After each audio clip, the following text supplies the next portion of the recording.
Show you how to make a flashcard set on Quizlet.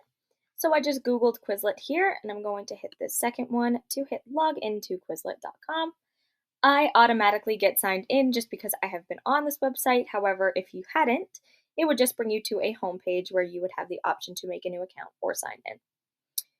Once you get to the home page, you're going to go up to this top right corner and hit the plus sign. You're going to hit generate a study set and then create from scratch.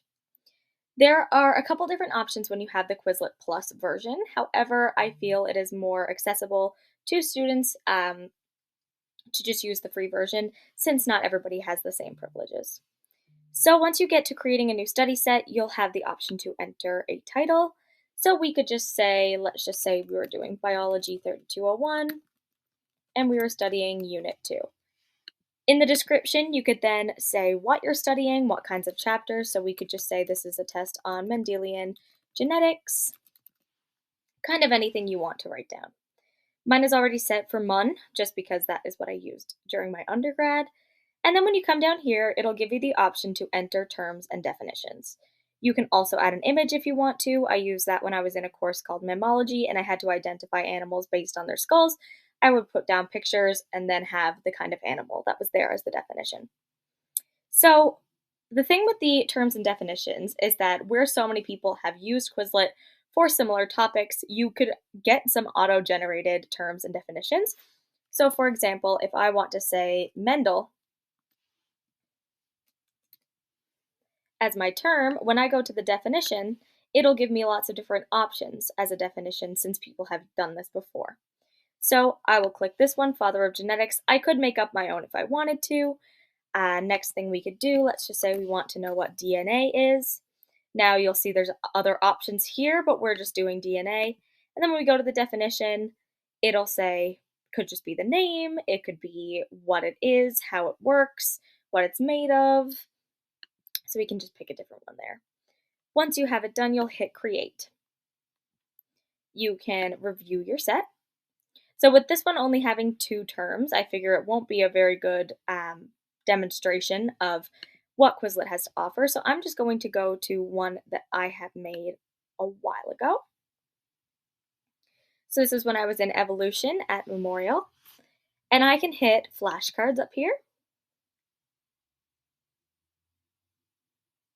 And it will bring me to this page. So it will have the term here or the question, whatever you decided to put in. And if you click on the flashcard, it will bring you to the answer. You use your arrow keys to go through, or you can use these arrows down here, and then you can click to flip. There's a couple other things you can do with Quizlet free. You can use the learn mode, which basically just gives you lots of different forms of questions, and then it'll track whether or not you are getting them correct or incorrect, and it will put them in the stack, so the ones that you're having trouble with will appear more frequently and get you then to drill them into your head and understand the concepts a lot better. You can also make a test, and this is probably one of the most helpful parts of Quizlet, where it'll take all of your flashcards, and it gives you options when you go in to make a test. You can have lots of different kinds of questions. So you could do true and false, multiple choice, matching, or written questions. And then when you hit Start Test, it will generate it into question test format.